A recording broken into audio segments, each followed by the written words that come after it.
And here now, our own Jackie DeAngelis. Jackie, thanks for being here. Sad news. Yeah, but this kind of that is. ugly underbelly of the government forcing things like Green New Deal policies on America. That's exactly it, right? So Jeep Cherokee is one of sort of the iconic American brands. Right. When you think about it, we're heading into holidays, and what are they doing? They're laying people off. And why are they doing it? Because it costs so much to produce electric vehicles Right. that they have to, pull back a little bit.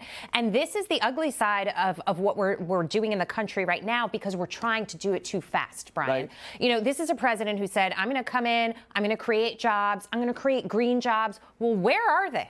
Because people are losing their jobs in manufacturing and traditional industries as we're heading into the holidays. Now, we know Jerome Powell told us rates are going to continue to go up. He also said the labor market needs to cool. It hasn't done that yet. Right. So the expectation is that next year we're going to see 2 million people lose their jobs. Wow. That's the ugly side of the recession and raising rates to cure Biden's inflation. Right. I look at some of these other channels, and they'll put up graphics, and they'll say, President Biden created 10 million jobs. Those were jobs that we had pre-pandemic. They dropped for a second, and then they came back. He really hasn't created anything. So let's just be clear. That is the worst economic statistic in America right now, that he's created 10 million jobs. What's sad here, you look at the Jeep Cherokee plant and what's happening.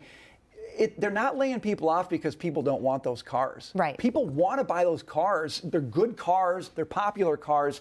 It's not about consumer choice, about business viability.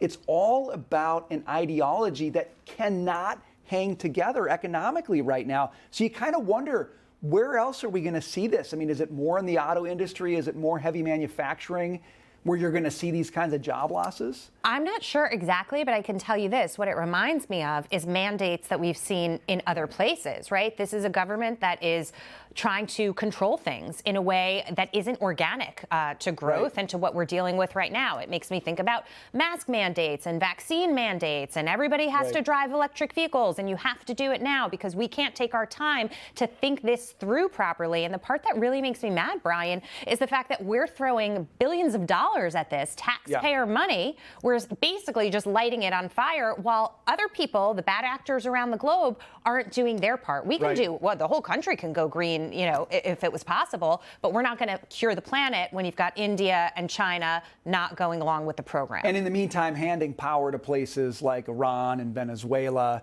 This policy empowers the worst actors around the globe. I got to get your take on this. So this is good energy news. Yes. We've got a breakthrough. Now, I don't understand it at all, but apparently we've got fusion technology that we've finally figured out how to make without spending more energy making it than we get out of it. Tell us more about this. Well, demystify. And that was the big problem. So this was a breakthrough that happened in California. The New York Times has written about it.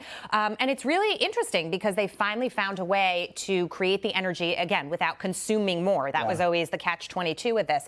Having said that, the experts also explain that it's going to take decades before this could possibly be mainstream. So a lot of people sit back and say, listen, I'd love to go green. I'd love the sun to power everything that we do. I'd love to be able to use nuclear fusion to generate power, and so that we could have a healthier, cleaner planet. We're just not there yet. We're still decades away from it. And this is just an illustration. We should be working on these things, but it's going to take time, and the expectations have to be realistic as well. Yeah.